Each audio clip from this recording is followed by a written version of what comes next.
Welcome, welcome, one and all, to the fourth episode of the Out of Left Field podcast. Mackenzie, how are you doing today? I'm doing all right. I've been a bit under the weather last few days. I've been pretty sick. I'm glad to see you're doing better.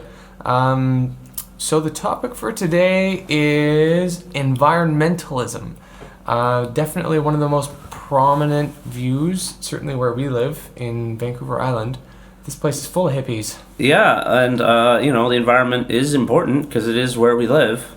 That's true. That is, in fact, why you consider yourself to be an environmentalist, isn't it, Mac? Sure. I have no problem with calling myself an environmentalist. I don't really see much that's contentious in that on its own. What? Just thinking that the environment is good? Yeah, I don't see the problem with being an environmentalist at all. It's the environment, for fuck's sakes. It's where else do we have? Yeah, well, we do live here. Well, I don't know. What about when it comes into conflict with other things like environmentalism versus the economy, the eternal debate between the two? Well, there was a time when trees were being cut down in this province in larger numbers than they are now, deforesting large old growth areas, all that sort of fun stuff. We don't do that anymore, and yet somehow the economy is still around. So I don't think there's necessarily an explicit problem between the two. Well, plus there's the whole thing about the green economy and all that jazz, but we still have a massive forestry industry here. Yeah, but there are ways to do it that are, the classic word, sustainable, right? You can plant trees and you can then cut down trees later on as they grow. Well, we have so few old growth forests left that I do think they should be preserved. I wouldn't... There's a local activist, I can't for the life of me remember his name, but he's a very prominent activist in the old growth preservation movement. Yeah. His argument is basically that we're almost out of them, they're almost all cut down already, and we're going to have to make the transition to a non-old growth logging economy very soon anyway. So we might as well just do that now and save the irreplaceable forest that we have left, which I think is entirely reasonable. Yeah, I guess so. It does become a much easier argument when they're almost all gone.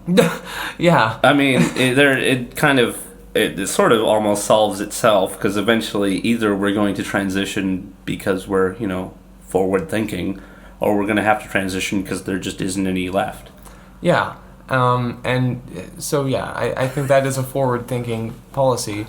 But there's just so much more money to be made out of old growth forests, and which points to the real problem as to why the environment is getting destroyed anyway, is because of the profit motive. Yeah, well, it is more profitable to not worry and not spend money on worrying about environmental things, regulations, all that sort of fun stuff, where you got to work very, very hard to make sure whatever your industry is doesn't just destroy irreplaceable biomes, plants, life, whatever.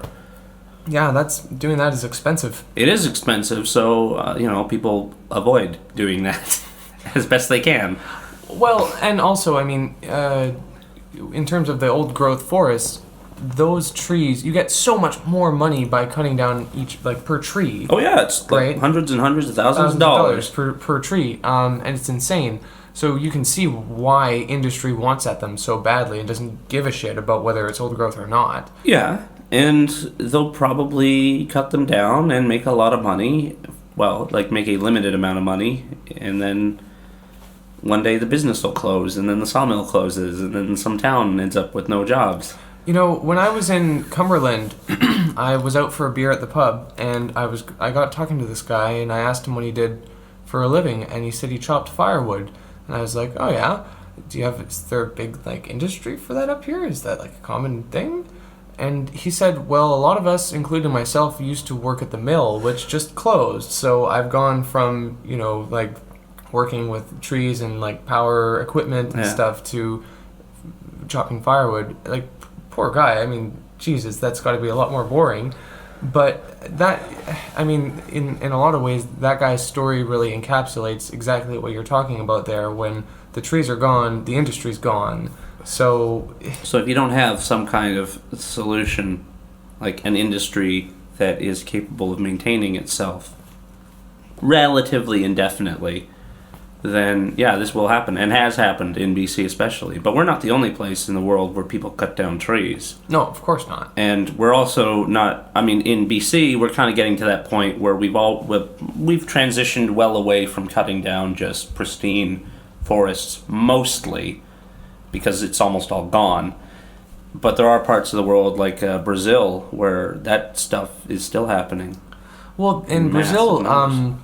they've made a lot of progress towards stopping the cutting down of the Amazon. Yeah. The new government in particular has made it a really big priority there, and they've managed to decrease it by a very large margin. And it was one of the very few like actual good pieces of news that I heard in the last few years. Those are so few and far between. But no, it was something like 3/4 or 80%. They managed to decrease the amount that it was getting cut down by. So they're making a lot of progress. But at the same time, all it takes is just a change in government in Brazil to completely turn that on its head. So there's not really any solution to the environmental problems under capitalism and bourgeois democracy for partly that reason. Yeah, well, you elect a government that's in favor of the environment. They do stuff that probably helps the environment, and then at some point they get unelected. They get replaced with another government that isn't in favor of those policies, and then they just change. And, if the world was such that we could just sort of do this back and forth thing indefinitely, that would be fine. Except when it comes to the environment specifically, you can't just screw it up one day and then stop screwing it up the next and just keep doing that and hoping everything won't sort of fall apart. No, well, The old growth forests take a long time to regrow. Long time to regrow. many human lifetimes, entire epochs of human history. Sure. And unfortunately, I think we're already past the point where we can kind of just leave the environment alone. Well, at this point, humans are actually making, like, the impact that humans have made is on a geological level. Hmm? And that's unprecedented. What do you mean?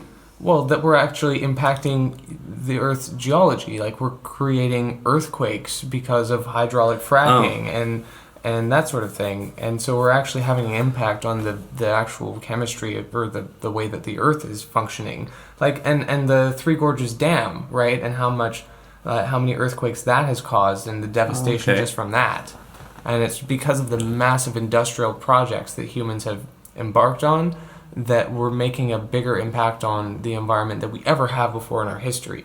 And it's almost like a new era almost in geological history and not just human history.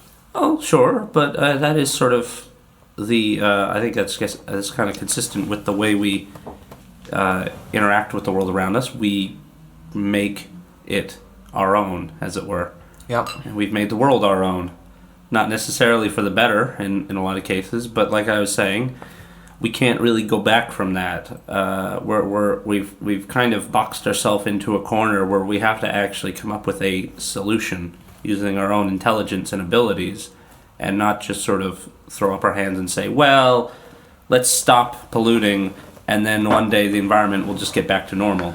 Well, and that's precisely why it bothers me that I'll use the Green Party as an example, but to say that the environmental issue transcends politics somehow. Like, it's not left-wing, it's not right-wing, it's a cause that everyone can be united on because we all live in the environment and the environment affects everyone. But just specifically the reason why the economy or the environment is getting destroyed is because of capitalism and because of the profit motive, and that is explicitly political. And to say that it's not right-wing or left-wing, I think is not true. And it is a very political issue in the sense that I think that it's, as I said before, there's no solution for this under capitalism, and that's the real question. So I think that it should be left-wing, and I guess it is. But I like the whole business eco sort of scene. Well, I saw an inconvenient truth, and perhaps we really do just need to recycle more and drive electric cars. In New York, if everyone recycled everything all of the time, like everything that was under current recycling programs, Yeah. only 1/3 of all waste would get, recycled. Yeah. So it would, even if ever under the best circumstances, under the current apparatus of recycling in that city at least, you wouldn't even get half of it. So reduce and reuse and recycle is no solution. I mean, it's a good thing to. Well, I think reusing things is good. I mean, Oh if you've no, got it is good. I mean, it's a good. They're good principles to abide by. But let's not kid ourselves. I mean, unless you seriously address the notions of property ownership and wealth production and the profit motive, there's no solution to be found. And you'd have to be kidding yourself to think that. Well, a lot of people do think that. A lot of people do think it's possible, at least in principle, that we could fix this. The problem I have with those people isn't so much that they think it's possible, as much as there's this giant gap between what we're currently doing and the minimum we need to be doing to fix the environment. And so when you have things like pollution increasing every year, when you have the forests we slow down the rate of destruction instead of stopping it. Yeah. There's things like that. And it's like, well, look, if you can fix this in the context of capitalism, I'd be happy. Fine, great. That would be wonderful if we could I just want this to not be a problem. Mm-hmm. I wouldn't be mad at capitalism for getting the credit for fixing the problem of the environment. I would be perfectly happy to give it the credit. I would just want that to actually happen, though. I don't want to have to keep going, oh, well, here's some crazy scheme that might work, but really it's like 1% of the problem. Like how much attention is placed on plastic bags in grocery stores compared to the actual relevance of that. There's just so many stupid little things that we're supposed to be paying attention to. And the massive issues of the environment are just ignored for the sake of this kind of local, think locally, act locally, and then the result is still just local. No, it's think globally, act locally. Well, but they're not thinking globally, though. And even when they do think globally, it's within the context of what can I do? Well, yeah, I mean, if you look at the rates of, say, let's take reducing water consumption as an example. If you compare the rate at which regular people in residential households use up water versus how much industry uses, yeah, it's you kind of compare, I guess industry uses way more, and yeah, they are more responsible for the abuses. But it's a lot easier to get people to stop watering their lawns than it is to get industry to be more efficient with its use of water. Not to mention, it makes people feel better, and they don't ever see the water used. Yeah, because most people don't live next to large factories. They don't really know or care about the actual quantities, and even if you work in one, it's still this sort of isolated issue to you, that there's this consumption of water that's taking place. You never see it. It doesn't particularly matter. Who cares? Who knows? Well, except for all the people that live near hydraulic fracking places. Or live near the runoff of this and that industrial waste. Right. Yeah. Well, I mean, those people will care. But even then, it still becomes this... It's still treated as this isolated issue. It's like my town has been, degraded by this heavy metals in the water. Mm-hmm. It's not, this is part of a bigger problem, and I just happen to be on the front line of it. It's still just so often treated as, well, it's this little town in Alberta that had runoff from the tar sands, and that's the problem. And if only we could stop those bastards from illegally dumping whatever, then we'd be fine. Well, in Victoria or Vancouver Island, there's a lot of people that are really into the pro-sustainability thing, and I think sustainability is great. I mean, any economy has to be sustainable, otherwise it's not sustainable. So, but I think that I often wonder if when people say sustainability, do they mean, like, does it all have to be locally produced, or does it just have to be a sustainable industry? Like, does it matter if it's being shipped in from the mainland? Yeah. Yeah, it does, apparently. I mean, like the numbers don't matter, but there's always sort of this thing of like within 100 kilometers of you or 50 kilometers, you buy your food or you buy your things within within a local area, relatively speaking. These ideas of like buy locally kind of thing. It's just treating this massive issue as if it's something I could do by buying carrots from like someone near me. Yeah, well, it's a nice notion, but it doesn't address the root of the problem. Sure, but it does make people feel good, and in a lot of cases, it is actually a fairly healthy way to sell food. I mean, with from an economic standpoint, you get people doing these kinds of things. You meet your neighbors, you have fun at the local farmers market, that kind of stuff. It's a good time. I just don't see how it has anything to do with the environment or environmentalism. Well, unless you consider things on an individual level. Like, we've been doing that for like 40 years, and the environment's just getting worse. That's my point. Yeah, is that we can't really look at it on an individual level, because sure, John and Lucy go to the farmers market and they sell their carrots, and that's a grand old time, and that's great. But by the by, you still have Monsanto completely fucking things over. And there are still people and plenty of hundreds or thousands of farms using Monsanto, and just because a few handful of people don't buy from them, I mean, they're still in business, right? Well, I'm sure Monsanto, if they're smart, will eventually just come out with some kind of organic food line. I mean, they will, right? Like if that's the problem with this kind of attitude, is that all you're really doing is providing an incentive for these massive businesses to pander to you. Yeah. And that seems to be all that a lot of these people are really interested in. They want to be pandered to. They want these businesses to humble themselves for the environment. Right. They don't actually seem to care so much whether or not the environment gets better. But they want Monsanto to be like, oh, you were right the whole time. These chemicals were bad. I'm so sorry. Here's our new line of things. Products. Yeah, organic food. Well, it was like when fair trade started to become a big deal in like the early 2000s, and Starbucks released a fair trade line of coffee with some happy Bolivian on the bag. Yeah, smiling. and a lot of people that I knew were like, wow, isn't Starbucks great for doing this? And like, do you know how minimal that is? Like, that it only comprises about 1% of their total coffee sales and supply. Like 99% of it is still, even if they do it at a loss, it's done. I think stuff like that is done for the purpose of advertising, which is already. You already take that into consideration when you do advertising. You're not making money when you advertise to people. The point is to get them to think you're a nice company, or that you're some part of their life in kind of a sort of lifestyle kind of way. Yeah, and that's what I think is, I mean, environmentalism has, parts of it have been co-opted by the private sector when they're selling these boutique environmentally products to people and giving people the impression that, well, if I buy recycled toilet paper or whatever, which I might add, I do. Seventh generation.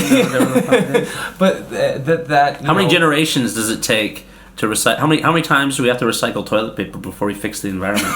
Well, that's my point. Again, I mean, like you can't fix the problem of deforestation by buying that product from that company that knew that you wanted to buy it because you were an environmentalist.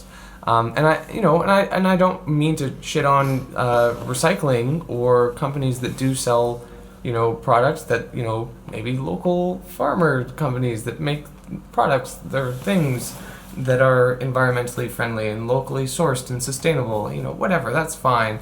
But let's not kid ourselves that this is really going to address the root of the problem, right? And I think that you have to look at the reasons why the environment is screwed in the first place, and that's because capitalism and industrialization has been ripping it apart for their profits for the last 200 years. Well, to get back to the trees thing we were talking about, logging, most trees are not cut down in order to sell wood. They're just slashed and burned for the purpose of creating easy farmland. That's true. Like it's and that farmland is definitely not particularly sustainable, and usually it's just the soil's just used up and then they move on. That's sort of the problem I have, because a lot of people do focus on forestry as like the cause of deforestation, Right. when it's a minority of the actual reasons why trees are cut down. That's a good point. It's all slash and burn agriculture in like Brazil and stuff. Yeah, I mean, in Brazil, you've got, yeah, like you said, slash and burn, and so there is an incentive there, not so much to sell the trees, but to just cut them down, burn them, destroy them, and then use the land for something that's more profitable. The problem, though, is that for a lot of environmentalists I've met, they seem to focus on the notion that it's like the logging industry that's the problem. Yeah, I suppose so. I mean, well, in their defense, they are part of the problem. Yeah, but it employs more people. It is, if done properly, sustainable. I mean, to treat the logging industry as if it's somehow just inherently destructive to the environment is, I think, a bit disingenuous. Well, yeah, I mean, there are sustainable logging methods. But I think more importantly, like if you look at a lot of the forests that the logging companies have sort of left behind in their wake, like when they've replanted the trees, they do it in the most... They put them so close together because it's cheaper and easier to do it that way, but then not enough sun... The trees are so close that when they grow, not enough sunlight or barely any sunlight gets to the bottom, and so ferns and shrubs and grass can't grow like it naturally would. So it's just really sort of laying the groundwork for them to just log it again in the future. And well, to be fair though, I mean, I think that the ideal logging industry would be one that would have a certain territory allocated to it, that it would then slowly log through and replant. Yeah. In just a large cycle over and over again. Yeah. Right? Instead of this kind of patchwork system of like, well, we log here, trees grow back, we might log in the future, or we might move on to somewhere else more profitable. So, I mean, if it was done intelligently, I don't see a problem with putting the trees so close together, because it would be more or less just like a tree farm, Right. than like an actual place for, like, life to... Well, that's exactly why, though, you need something like a planned economy for something like that to happen. Because if you have all these private companies that are competing against each other and like bidding on lands from the provincial government and all that, they're all sort of scraping at each other and for the territory to get as much money as they can because it's a competitive market. Just have it more oversight and more planning and making sure that it was sustainable in the long term. Yeah. And protected what little old growth forests were left. I think that, something like that could work, but, I mean, I guess it's nice that the BC government is doing less with logging lately, but, I mean, that was after a long period of exporting raw logs. Well, we still export raw logs. Yeah, rather stupidly, I might add. Yeah, well, that's its own other little thing, just sort of industry and all that. Another problem, which we probably should address, because after all we're in Canada, is the gigantic problem of Canadian environmentalism. Tar sands? The tar sands. That's right. Wow. The fabulous tar sands. I can't even believe we didn't think to mention that. Well, I kind of... Well, you just did. I sort of mentioned it earlier, but realistically, I mean, the tar sands are just such a massive problem now. That the environmentalism that exists in this country today doesn't even seem to be attempting to really address the tar sands. I mean, logging, for instance, is something people do still protest and seriously try to stop. But no one is, like, at the tar sands actually trying, oh yeah, let's stop the fracking and oil, well, not fracking, but, like, I don't know, dude, I think environmental groups are very focused towards that in this country. Well, good luck, I guess, but I haven't seen or heard of them. Well, I mean, anyone that is in the anti-global warming movement or the anti-climate change movement is vehemently against the tar sands. So, well, I'm not saying they're not against it. I mean, if I went up to the average environmentalist and I asked, "Are you for or against the tar sands?" I have a feeling they'd all say they're against it. Well, of course. I'm not talking about like their feelings on the matter. I'm talking about actual attempts at stopping it. But it's such a massive, sprawling. Well, that's what I'm saying. Project. Is that it's such a huge problem now that the environmentalist movement, as it exists in this country, is not able to address it properly. Yeah, that's true. And it's also such a massive part of our economy that it's hard for even political leaders like Thomas Mulcair to come out thoroughly against it. Like he said, sure, we have to, put a leash on it or whatever. We have to stop expansion of it, that kind of thing. Yeah. Which is fine, good, I guess. But it's just kind of, it's a hard thing to address when it makes up like 50% of the pollution we produce in this country. I think it makes up more than that, actually. Well, I'm willing to lowball it, okay? I'll just say half. No, it's easy. a massive scar on the landscape, and it's an absolute fucking travesty, if you ask me. But I am glad to see that there's been a massive uproar about the Northern Gateway pipeline being which is part of that. But I mean, let's say best case scenario, the protests of environmentalists stop that particular pipeline from happening. The oil sands as they currently exist do not rely on that pipeline to maintain themselves. They'll keep going. They'll just keep going. And there's also that one into the United States, which may or may not ever be approved. Who knows? Keystone. Yeah, it might be. I don't know. But unless there's a serious attempt at addressing the environmental problem of the tar sands, it doesn't matter how many pipelines are blockaded. No, that's entirely right. And this is where I think you see the tactics and the sort of apoliticalness of the environmental movement sort of, this is where it really shows.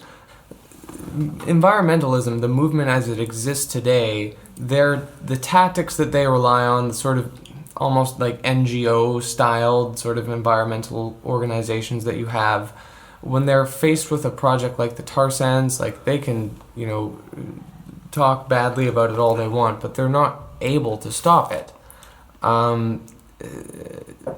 So I think that this is where the sort of apoliticalness of it really shows, and it is a political question.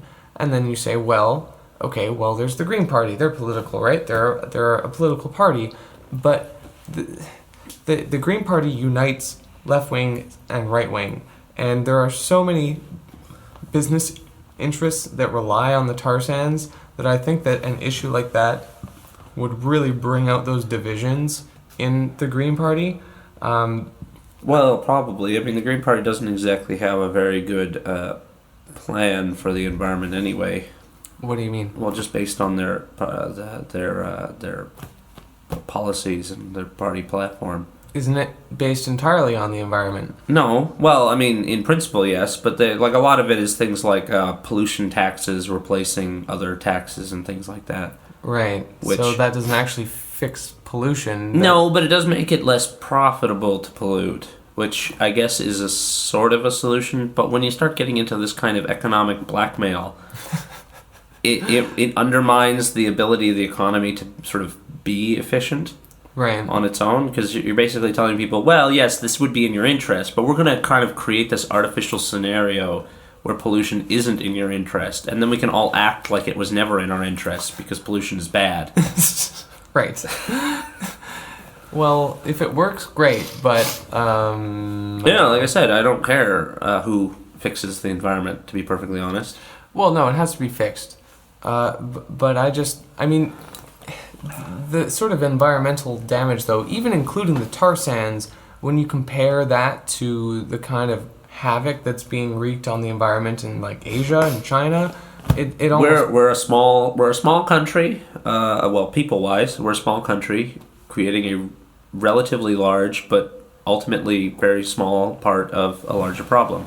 I mean, even if we in Canada were to just shut down the tar sands and like spend however much money it takes to fix it all, like all the problems that tar sands cause, we just solve that problem and just throw money at it until it goes away. It wouldn't result in a decrease in like overall pollution in the world. We'd still be slowly ticking up towards whatever limit we're going to get to. It would result in an overall decrease of pollution, but I think we still would be slipping inexorably towards some sort of catastrophe. Yeah. Well, I don't know. I don't know if there'll be a catastrophe. Well, not like a single point at which everything goes to shit. Because I've heard, I mean, that is a very common sort of theme with environmentalism. Yeah, it is actually. That's that idea that there's like this sort of Breaking point. Breaking point, yeah. Where Peak there's oil and like that would... peak oil, or there's some temperature at which the planet will get, and then we can't go back. Well, there is 380 parts per million is the limit, which we've already passed, so I guess we're already fucked. Well, then, I mean, that's the problem I have with a lot of environmentalists who sort of appeal to those kinds of things. Because it's like in the 1970s, they were arguing, well, if we don't do something now, by the 1990s, the world will be completely irreplaceable and, just screwed over to the point where it doesn't even matter. We'll be living in biodomes and with gas masks on all day. And it didn't happen, but the problem is that once you get people into the mindset that there is a point that we can cross where we can't do anything afterwards, people will just not do anything at all. Well, especially after the fact, and they're like, well, we already crossed the point. You said it was going to be fucked, we can't fix the environment now because we got up to too many parts per million. Damn. Oh, well, I guess I'll just have to keep living my life the way I am and not care about the environment anymore because there's no point, right? Yeah, no, that's a good... Yeah. Well, I mean, then I guess the goal becomes, well, we need to get back down to 380 parts per million. Why? But that would take a long time. And I guess we have to do that, but why? I mean, if there is, this breaking point, what does it matter if we've already passed it? Why not just live out the last few decades of this planet and have a big party? That reminds me of 2012. I was so happy when nothing happened on 2012. Well, it's a very similar attitude, I think, with both of them. It's this idea that there's going to be a day, a literal day or hour, where the skies will just blacken with pollution suddenly, and acid rain will just start falling everywhere. Oh, well, I don't know. I think you have to give environmentalists a little bit more credit than that. If you look at some of them, maybe. Most of them. If you look at, for instance, how the oceans are getting incredibly more acidic, and year after year after year that happens more and more, that's a big fucking problem. Because if the oceans become acidic enough where they can't support, say, I don't know, the algae that creates an incredibly large amount of the world's oxygen, then that is, I think, catastrophic. So the consequences of not acting are incredibly serious. And if you look at the environmental movement, say, from the 1960s till today, and the success that they've had in preventing this sort of environmental destruction, I think it's safe to say that they've been entirely unsuccessful. And the tactics that environmentalists use generally clearly don't seem to be working. Yeah, well, I guess so. I mean, while we can talk about what will happen in the future potentially as far as the oceans are concerned, I think that environmentalists need to seriously admit that environmentalism has been a complete failure up until this point. Pollution is increasing. I mean, we can talk about this or that success in the context of environmentalism, but if environmentalism is supposed to be this global movement to address a global problem, then it has been a global failure. It sounds harsh, but I can't help but think that you're right on that one. I mean, we're looking at a situation in 2014 where the environment is worse than it has ever been before, and that has been a consistent trend every goddamn year for a long, long time. I mean, we're not looking at wins and losses, or the environment's kind of going back and forth, and sometimes the environment gets a lot better and sometimes it gets a lot worse. It's just getting worse. And so I think that environmentalists who don't really want to address that basic problem are going to end up being a part of the problem, where they're going to just they're looking at what can I do, how can I help, and the fact is that the environment is getting really, really bad, and that environmentalism has been a kind of complete failure, so that they're looking at this and saying, well, perhaps, the world might go to shit, but at least my neighborhood won't. Right, think locally. Yeah. Well, let's think globally, but no, I think you're entirely right, and I think that leads into why, or goes back to why, environmentalism, or the problem of the environment, is an economic and a political question, and it's not a question of what each individual can do to help out in living their own life in a particular way. I think that without addressing the issues of of the fact that entire nations' economies rely on exploiting and destroying the environment, and that there are companies that make tremendous amounts of money off of doing that. That is the problem, and that is the problem that needs to be addressed. And so it is entirely political, and political parties like the Green Party can't pretend like they transcend left and right, because if you are going to address the problem of the environment, you are going to be directly opposed to certain companies' and industrial interests. I mean, the Green Party can, at least at this point in time, sort of feign weakness, because they don't have very many members, they don't have any real influence in government. They can kind of really only be a voice of environmental concern. The problem is we don't need that right now. We need a solution to the problems that are facing the environment. We don't need more people just going, oh, it's a problem, look. Well, I mean, you do have to make there does have to be those people there to make the point, to remind the rest of us that we need to pay attention to it. But at the same time, though... Yeah, but that's only going to last so long. I mean, I think it's one of the major reasons why people just stop caring about this kind of thing after a while, because all that we're being offered is fearmongering from environmentalists. They're just saying, it's bad, it's going to get worse, and watch out, it's going to get worse. Stop doing whatever you're doing. Like this kind of amorphous, diffuse, like, just stop hurting the environment, and we need to shut this down, and da-da-da-da-da.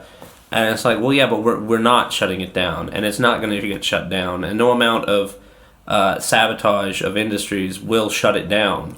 Well, yeah, I mean, you see the people that get so mad about it that they really want to take matters into their own hands and do things like blow up pipelines or spike trees. Yeah, well, I mean, even if, like, that isn't working either. It doesn't seem to matter how committed you are as an individual to environmentalism. It's like, it doesn't matter how much you don't buy processed foods or how much you don't take part in consumerism or anything of that. It doesn't seem to make a difference. The environment is getting worse anyway. Yeah, and it doesn't matter if you feel better about buying recycled products. Not that I want to speak badly about that, because I do it when I can too, because why not? Sure. But I'm recycle not, paper, sure. Why not? I mean, that's great, and that's the way that things should go. But we can't fool ourselves into thinking that we can buy ourselves out of this problem, because it is. Yeah, it's not a money problem. It's not a consumer problem. It's not a matter of the general public buying the wrong kinds of vegetables or whatever bloody thing that we're apparently doing wrong, which is such a massive focus of environmentalism today. And I think it is because of the generalized failure of environmentalism, that they're sort of bereft of a solution because they've abandoned politics for the most part. And so they're now just sort of latching onto any particular issue that they can actually help. Well, and I can't really blame them for that, because Sure. you pick the battles that you can actually fight. Sure, and if you know about a pipeline going to your province and you don't want it to happen, you'd go and protest. And I will. Yeah, well, why not? Because it's something you don't want. So of course, you're against it. But if it's more than just a pipeline, if it's more than just the tar sands themselves, in and of themselves, and it's a matter of the planet Earth and the place we live and all of these species, then it needs to be something a bit more coherent and planned than just what we've got right now. Well, yeah, and there are those massive companies out there with these massive economic interests. Until that problem is solved, then, people are still going to be out on the streets complaining about why the environment is so shit. And I think that the environmental movement really does need to take a more political turn, and to treat this as the political and economic question that it is. And I'm not saying that, individual environmentalists don't already think that. I'm sure they do. But I'm talking about more the movement as a whole needs to go in that direction. Like the organizations that represent this movement? Yeah. Okay. Yeah. And I guess, I still can't really blame them for trying, 380 or 350.org or whatever the anti-global warming movement is called. they get involved in political campaigns and they do what they can, and I really respect them for it. And they have a lot of really knowledgeable scientists on their side speaking in their favor. But I think it just needs to progress. The environmentalists need to ally with the socialists in the interests of creating a sustainable planned economy that meets everyone's interests. I totally agree with you. I will just say though, I would like the environment to be a problem we can actually solve, and so whenever I'm looking at sort of the environmental question, I really don't ever look at it from the perspective of a like, what can I do? Like, what can I do doesn't really matter. If, to me at least, what I primarily am concerned about is how to actually fix the specific problem of the environment. I'm not really interested in this kind of identity stuff where it's like, I'm an environmentalist and that's great, and I shop here and that's good too, and da da da da da. I don't care about any of that. I just want the environment to not be the complete shit show that it is right now. Yeah, no, I completely agree. And so I kind of, when I say I'm an environmentalist at the beginning, that's kind of what I mean. I don't really find a lot of the environmentalist movements to really be all that appealing to me, just because they seem to be more interested in that other stuff that I'm not interested in at all. Right. So it's a bit of an oddity to me in a lot of cases. It's this sort of sense of human beings as stewards, that our job here on the planet is to sort of be the custodians of Earth and all the life on it. Well, we are the most advanced species. Wouldn't that only stand to reason? Not if you ask environmentalists. We're the worst species. But but yeah, I mean, the idea that we're just sort of, our job is to like protect these stupid other animals and the environment generally. Hey, I love cats. You love cats. Cats are stupid. I don't care. I love them. Yeah, cats are okay. Cats are beyond okay. They're pretty. But you know, I have to say that I for one agree with environmentalists on this. If as a species, and this is unique to humans, that our decisions and the things that we do will affect every creature on the planet, then yes, we are by definition the stewards of every other species. Well, because we're the only ones with the capacity to fucking destroy everything. So of course we are. Yeah, but I guess this gets into something like, are we really obligated though to not destroy everything? Yeah. Well, did you just say that? But are we though? I mean, you're sort of presenting this like, well, we're the most intelligent species, and therefore we need to protect everything. Well, I mean, we can, even if it's out of pure self-interest. Yes. Yeah. All right. Because I think a point that environmentalists make is that when you say when a species goes extinct, then it has unforeseen consequences on the environment, in ways that nobody could have really anticipated. And so for that reason, yeah, we should probably try not to make species extinct. So I think trying to keep the environment in this functioning way that it has worked for very long time is a good thing. But we also have to take into account the fact that part of the environment is change. I just think that we're so far beyond being stewards of the environment now.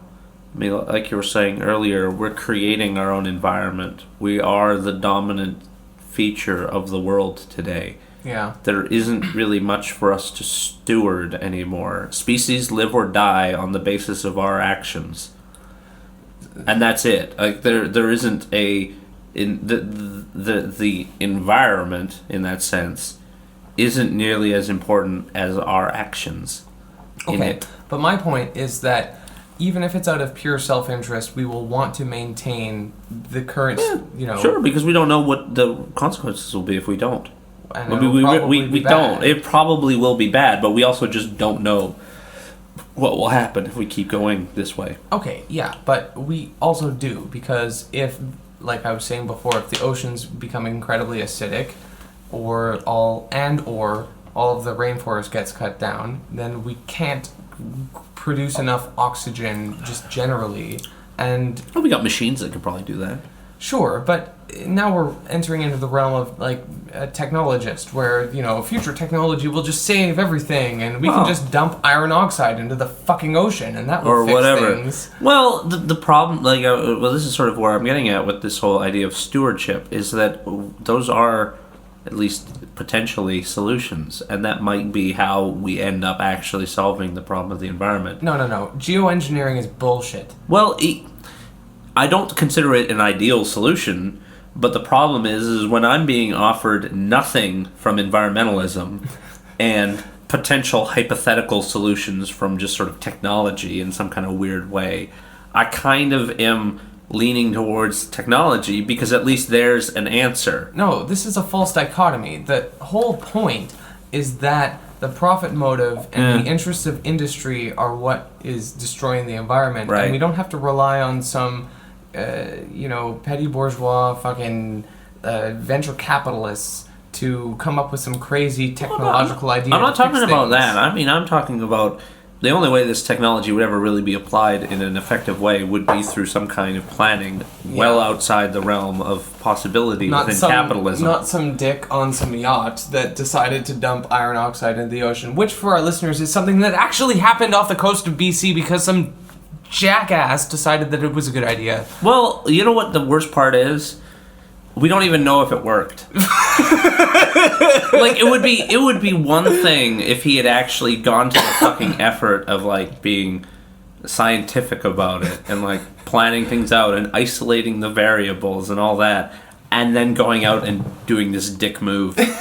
Instead it's just like, you know what, maybe this will work, and then who knows, I don't know. Maybe it made a difference. So if dumping iron oxide into the oceans is not a solution to the potentially catastrophic environmental crisis, what do you think is the way forward yourself? Well, I think it's a lot of what you've been sort of touching on a bit, politics. I think that the only way we can solve any kind of global crisis is through politics.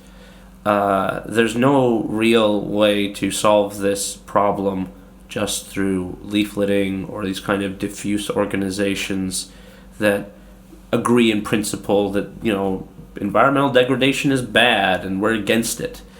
What you need is a specific solution, and it appears that capitalism is not capable of offering a solution regarding the environment or global warming or any of that sort of thing. Well, its interest is entirely contrary to preserving the environment. Well, yeah, I mean, to be fair, you can make the argument that since the environment is where business takes place, the environment surely is something businesses will care about. I mean, that is kind of the sort of the green business idea that people will care about the environment because there's money to be made in protecting it. Yeah, you could make that argument, and you'd be wrong. Because if the last 50 years, or say 200 years, has been any indication, capitalism doesn't care about the environment. And it is, in the long term, sure, its interests lie in protecting the environment because that's where all of its profits come from. But capitalism is incapable of thinking in the long term because capitalism can only think in quarterly profits. And so if the goal of any capitalist firm or company or whatever is to maximize profits in the short term, then you are, by definition, incapable of coming up with a long-term solution. I think it's worse than that. Because, for instance, a business that relies upon environmentalist practices, like if you're a business owner and you say, you know what, I do care about the environment, I do want to protect the environment, you're putting yourself at a disadvantage when competing with your other businesses in the same industry, which means that even if you care about the environment, even if that someone is running a business and they say, I do care about more than just quarterly profits, they are, within the context of capitalism, always putting themselves at a disadvantage, which means that they will be inevitably worse off financially and as such, within the context of capitalism, influence-wise, compared to all of their competitors. Unless enough consumers latch on to their goal, but companies have been trying that for a long time already, and it doesn't seem to be working. They get consumers, they get people latching onto them, they get the business their niche they want. Market, yeah. That's fine. I don't particularly care one way or the other about that, but it doesn't appear to be working within the context of the global environmental problem. I mean, we're facing a crisis, and none of the solutions that are being offered within capitalism are working currently. I mean, we can keep being promised, well, if we just keep on this track, if we just keep buying locally, if we just keep going to our local environmentalist organization meetings, if we just keep doing what we're doing, surely there will be some breaking point one day, and then it'll all change. But that just doesn't seem to be happening. It reminds me of the Kyoto Accord, and how there was a young woman that gave a speech at one of the recent Kyoto summits. I can't remember which city it was in, but her point was, listen, you guys have been negotiating over this for literally my entire life that I've been on Earth. The Kyoto Protocol was set up in 1997, and they're still negotiating, and I think that these negotiations, the Kyoto negotiations, they're more known for just the delegates getting together to have nice lavish dinners and pay lip service to the environmental cause than they are at actually coming up with solutions and things to do.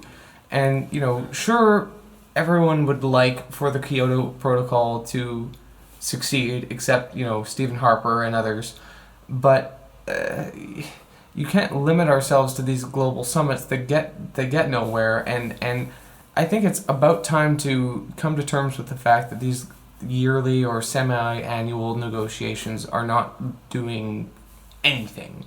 So I think that young woman had a very good point with, yes, these negotiations have been going on her entire life, and no, they're not getting anywhere, so we need a better solution to this. Yeah. And I think that these global negotiations they're hindered by the fact that they are taking place in the context of global capitalism and can't really do anything even if they want to, which I'm sure they do, but can't. It's not just that. It's that, was 1997 a particularly good year for the environment? Sure wasn't. Well, then why are we trying to get back to 1997? I mean, because I'm sure the environmentalists in 1997 were talking about 1987 or some other year that they were appealing to get back to. Well, no, I don't think we're trying to get back to 97. It's just that's the date that the Kyoto Protocol. Yeah, but there are limits set on that date that we're supposed to be achieving, which represent a particular time in the past, right? Like, we want to get back to the pollution levels of 19 whatever. Right. And I don't see how any particular year is worth trying to go to. Well, I think it would be better. I mean, lowering pollution is good, but it's like, was 1997? Why is that? That's the year the Accord was made. It's not like that's a particularly important year for the environment. No, I see what you mean. No, I think that's a good point. I think that we should instead be saying that we need to get to, what 2040 could be like. Yeah, the future, right? Yeah, and it's almost like saying like, oh, we want to freeze on tuition instead of just free tuition. Because I mean, that's the problem, right? I mean, once you abandon principles for the sake of an easy compromise, it doesn't matter. It all becomes completely arbitrary. 1997, 1998, 1999, 2000, whatever. Like, you can just pick a year. You know what? I bet you in 10 years, if we haven't solved this problem, we will be appealing to 2014 I think you're as the year right. we need to be getting back to. Because the tactics that environmentalism is using are so ineffective that they're trying to pick the easiest year to get to. That, yeah, we could realistically get to this. In the same way, like I was saying, that the Canadian Federation of Students think, well, we could realistically get a freeze on tuition, maybe, it doesn't. That's not good enough. Well, it's what I mean. It's a matter of principle. If the principle is that people deserve education, if that's a right, that people have a right to being educated, if people have a right, or that the environment is in some way something we need to have functioning and sustainable, then you don't have to appeal to years. You just say, how do we get to that sustainable level? How do we get to that point? And then just make that the goal. If you start saying, well, we can't get to that goal, but we can reduce it. Well, fine. Reductions are great, but they're obviously not good enough, and they're not working. And quite honestly, we're not reducing the amount of pollution we're making. I mean, even with the case of Kyoto, which is probably the most well-known environmentalist sort of focus, right? Like that's like an agreed upon position that so many countries signed on to, including us, although we ended up abandoning it. Yet it doesn't even matter even if we had achieved that, because we'd still be creating more pollution every year. We would just have been decreased the rate of expansion of pollution. Like decreasing the rate of deforestation. Yeah, like you're saying, well, we'll still deforest so many, square kilometers every year, but we won't increase on that rate. Yeah. I mean, is that what sustainability is about? Well, no, and I think any self-described environmentalist would agree with us. Like, no, it's not. But I think the movement feels like that's all it can get, and it will try to get whatever it can. But our point is that that's not good enough, and that there needs to be more long-term sustainable solutions to the problem.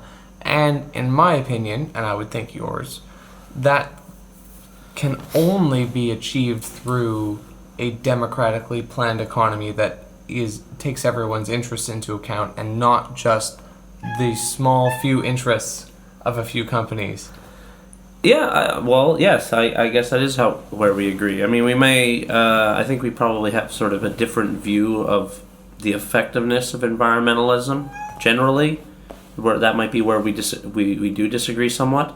Do we? I mean, I don't know. I'm not as much of an environmentalist as you are, but I do think it is important. I just sort of see it more or less just as a political question, not as sort of this as sort of its own thing, you know?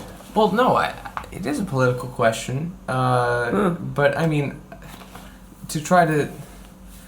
my point is just that the environmental question is a political and economic question, as you know, by definition, just because that's where its solutions lie. So I don't know. Yeah. This isn't a debate show, Mac. We agree on almost anything. Well, usually, I guess it's more of a matter of figuring out what we think more than anything else. Sure. But I just mean that I personally don't see environmentalism as sort of its own independent movement. Well, I think environmentalism wants to be its own independent movement and wants to see itself as the movement that transcends other movements, in the sense that it's not left or right, because environmentalism unites the two, and it's not this or that. But I think that the solution for environmentalism lies in them conceding that the problems that they want to solve are tied up with all of the other ones. Political economy and all that kind of thing. Yeah, and there is no... They can't rely in the current state and find a solution. And I think that a lot of environmentalists are coming to that. We've had enough time, I think, to try out capitalism. I mean, capitalism has sort of faced the environmental question, global warming, that kind of thing, pollution, for long enough that I think we can honestly judge it on its ability to deal with this problem. And I personally don't find it to be effective at solving the issue of the environment. And I think that is precisely why environmentalists need to join us. Yeah. Socialists. Socialism provides comprehensive solutions to the problems we actually want to deal with. And presumably, the fact is that the environment is one of those problems we do want to solve. Yeah, and what's most important is that there is a constructive avenue for people to actually solve that instead of just complaining about companies that are doing shitty things. I mean, I like complaining. I love complaining. It's one of my favorite things. Agreed. But there comes a point where I kind of have to be a bit more mature about this when it comes to things like the environment, where it's too important for me to use it as an excuse to complain. I mean, I can complain about movies or TV shows. I don't really need to complain about the environment. I just want it solved. I want solutions. And it seems like it's sort of socialism that can be a solution and not capitalism. Yeah. As you said, capitalism has had long enough to prove its complete inability to address these problems or even pretend to care about them. I would be perfectly happy if it had solved it. You know? Well, I would just say, you know what, that's great. There's something capitalism does very well. It solved the environmental issue.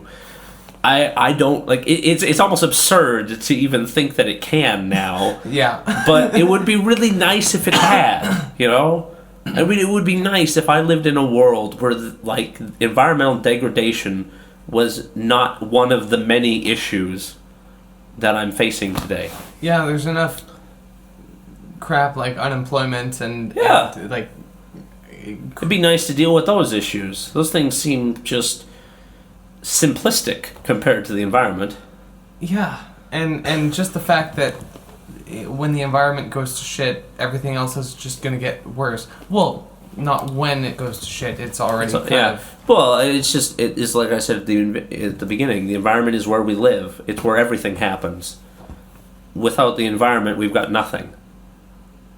Jobs, employment, education, whatever. If you don't have an environment, a place in which those things can happen, and it seems that the Earth is the only one we have right now, so it's what we've got to deal with, that all those other issues kind of almost don't even matter. So it only stands to reason that all of you out there that want to see the forest thrive and oxygen to be rich and... I love oxygen. It's my favorite gas. And species to wander around... Yep, wandering joyously, species. Joyous, yep. Then join us socialists in the struggle for a planned democratic economy that we can all have a voice in. It would be great if we all were able to do this. And I think that on the basis of environmentalism, we could. Come on now, what are you, part of the Green Party? No, I mean that environmentalism could be a serious call to action for people to become socialists. Because capitalism has not worked with this issue. At all. We're losing the battle within the context of capitalism.